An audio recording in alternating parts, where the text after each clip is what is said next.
So there is a lot, I mean a lot of talk about the Red Wall.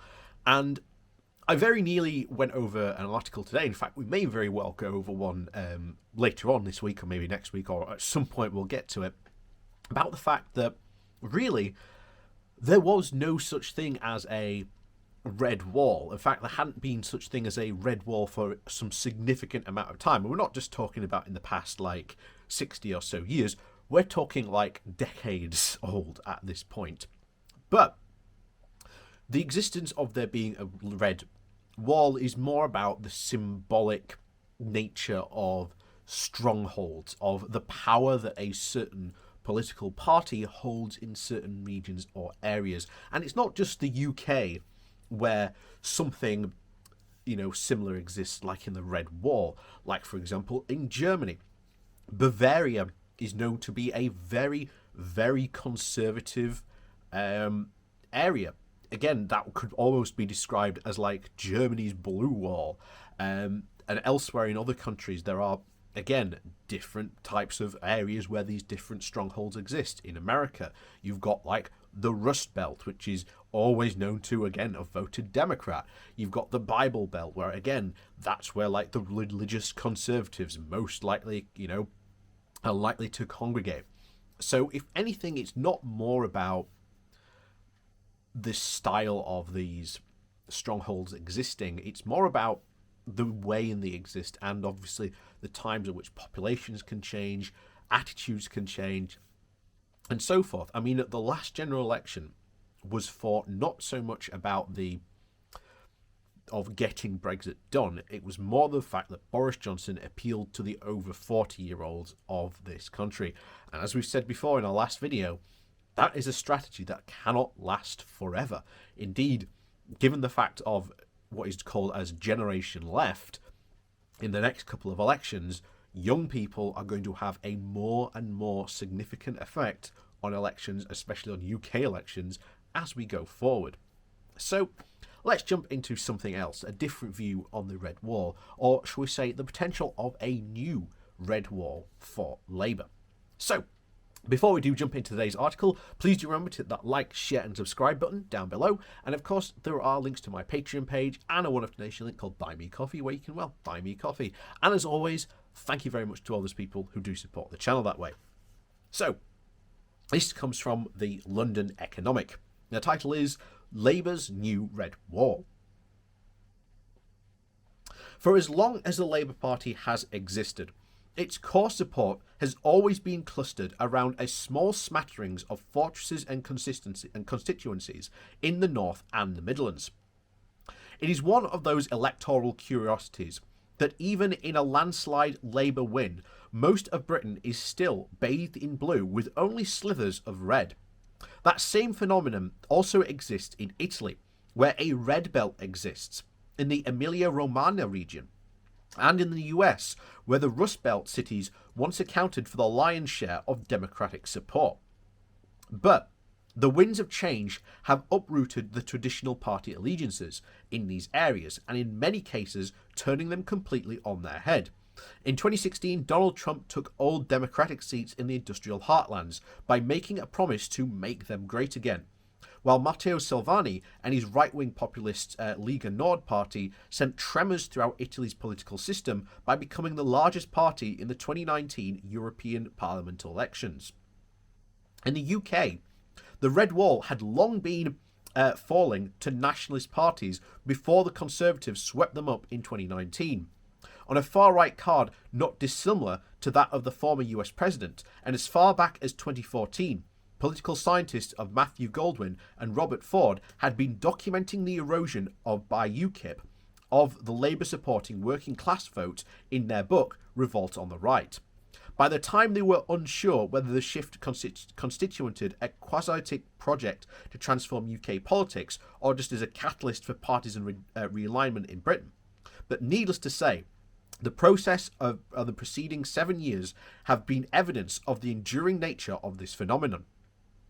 So, the big question, as it always is, how does Labour win this Red Wall back? Or should it want to win these Red Wall seats back? So, which has left the Labour Party with a very simple question. How does it win back the Red Wall? So the initial moves have come via the scariest forms of flattery, intonation, and as they push the party's patriotic credentials. As Noam Chomsky put it, turn Labour into the junior partner of the Tories. The result was that instead of just shredding support among traditional Labour voters, the party has lost support among both Labour and Tory voters in a distressingly predictable self-own. They're now trying to play personality politics to get people back on side. But given that Keir Starmer is half robot, half human, that could also be destined to bear no fruit. But what if Labour's Red Wall isn't in the North and in the Midlands, but at an actual differently somewhere entirely different? What if their core support now exists outside the norm of the anti-EU hotspots in the pro-European places which favour progressive modern policies and are not wrapped up in populist hysteria? A quick glance at the local elections would suggest that in these places there are potential winnings for this for it to rally support. London, for example, kept its Labour mayor, while Manchester re-elected Andy Burnham in a landslide victory, and Salford West and Yorkshire and Bristol also followed suit. To a lesser extent, Batley and Spen was a reaction of how that could pan out on a national level, juxtaposed to Hartlepool, and the difference in voter priorities were very stark. Of course, abandoning the old Red Wall seats would also be a recipe for disaster for Labour, but building from the ground up in places that are truly on board with a movement that could set it apart at the ballot box means less imitation and more imagination. And we've said that before. I don't know how many times. Labour needs to get creative. It needs to get very creative. And as we've said, one of the first big Labour policies, of course, was the Buy British policy. Now, this, again, doesn't sound all that imaginative, but in reality, what it is doing is it's talking about using Britain's £290 billion governmental spending budget to buy almost exclusively from UK companies. Now, this would be a huge boon to British industries, both in manufacturing and like software development as well. So there is huge potential here. There is huge potential for that one thing, because as we said not too long ago, the future battles are not going to be about should we or should we not use subsidised stuff. It's going to be who can do subsidies best. And one of the things that the Conservatives straight away have a mark against them is we've seen how much like the VIP lane and the corruption has almost been involved and is intrinsically woven into the very fabric of their party. And one of the things I have said multiple times before, if Keir Starmer wants to get some serious cred, he needs to put forward some serious anti-corruption and antitrust laws, not just to fight against the Tories, but would revolutionise people's trust in politics. Because if Starmer is doing that, well, then very clearly, Starmer's not as, quote, part of the elite as, he's trying to be, as especially the Tories of all people are trying to typecast him as. He stands out then. And then there is a reason to vote for Labour.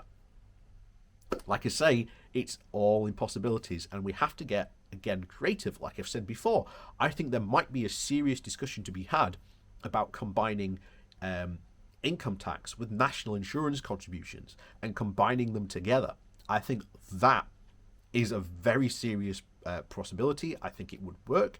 I think that, again, like in all tax, it can be somewhat confusing and trying to get that message through, but we've got to talk about it, because once you start to talk about it, then you can see parts to way throughs, parts to where people are more receptive, parts to less part than what they're not to, and make ways and roads through to how to get this, legislation passed.